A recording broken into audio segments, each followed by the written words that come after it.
Mans Grenardijas stāsts sākās bez 4 dienām, 10 gadus atpakaļ. Vienkārši pēc sludinājuma meklēju darba vietu tuvāk mājai.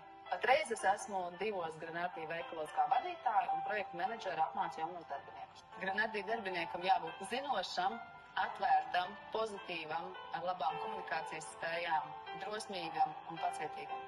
Es vienmēr esmu teikusi, ka Grenardija ne tikai tirgo zeltu, bet arī komanda Grenardija ir zelta. Man vienmēr ir interesējuši no rotām kaut kas savādāks, kaut kas interesants, neklasisks. Man patīk visu uzsākt. Visu palaist, tā kā ar mazu bērnu. Paņem pie rokas un skaties, kā viņš mācās staigāt. Sanāk, nesanāk, palīdzi, piecelt.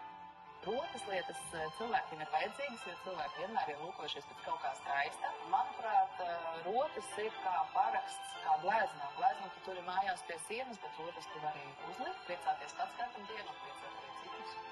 Man dzīves moto ir labāk nožēlot izdarīto nekā neizdarīto. Grenardija ir milzīga komanda ar skaistām rotām un kolosālu kolektīvu.